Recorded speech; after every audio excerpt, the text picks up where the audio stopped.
What's up sa inyo lahat? Ito naman po si Makoy at nagbabalik para sa panibagong video. Oh my god, dahil ako ay buryong-buryo na wala akong magawa na naman dito sa bahay. Diyos ko po! Anong gagawin ko? Hindi ako makalabas na makapag-bike kasi hindi sira pa yung yung bike ko. Hindi naman siya sira pero hindi ba siya pwede pang ipang-trail kasi. Tsaka nakita ko kahapon yung tropa na nag-trail ata.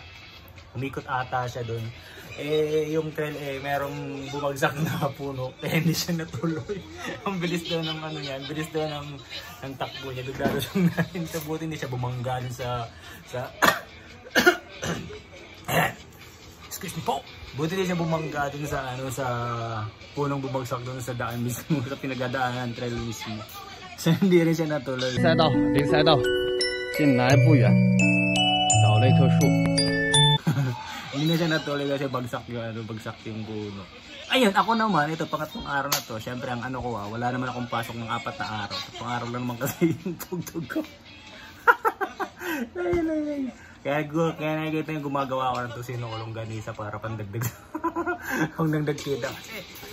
Alos talaga boy. Pag hindi ka tumiskarte boy, wala boy. Kaya gumawa ka ng paraan boy. Ganun lang. Kahapon bumili ako ng mga laman loob ng baka kasi gusto ko sana gawing dinuguan. Ang problema si Mrs. ayaw ng dinuguan, natatakot siya. Sabi niya, sige lutuin mo na lang nang walang dugo. Sabi ko, sige, gagawin ko. So ang inaisip ko, gumagawa ako ng igado, Ilocano version. Pero shoutout sa mga Ilocano dyan, huwag niyo po ako i-bash kung ano man pong lutong gagawin ko. At sinasabi kong Ilocano igado. Kaya nag-prepare na ako ng carrots, patatas, bell pepper, sibuyas, luya, tsaka bawang, syempre yun. Tapos, gumising ako na maaga, 12 noon. Napaka-aga ko gumising, diba? 12 noon. Damn it! Nakapag-prepare ako, alauna na.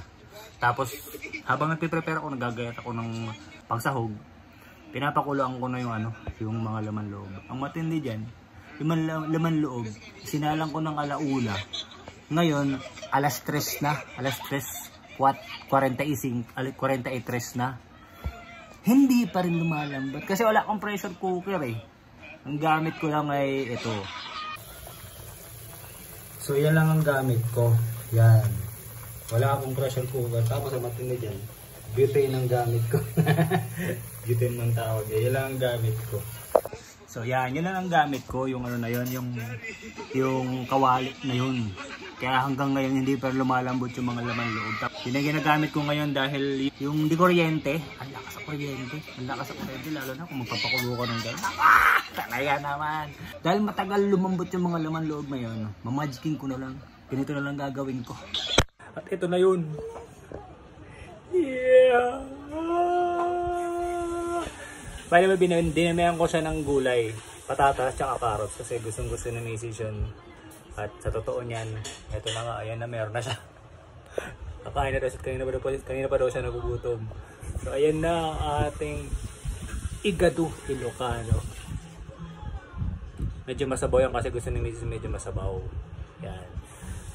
Yun lang yan, simple lang lutuin to, itong igadong to. Dahil sa wala kang magawa, ganoon na lang gawin mo.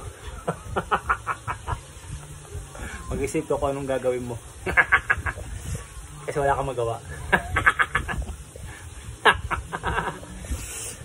So ayun na nga. Bye bye everyone. Ayan ang ating igado.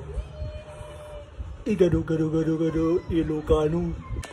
My God, ang sarap pala talaga ng Ilocanong igado, lalo na pag laman loob. Sarap pala. Food trip na kami. Sarap talaga, laman loob. Ang sarap, laman loob, igado. Mismo. Ang sarap. Bye bye. Thank you.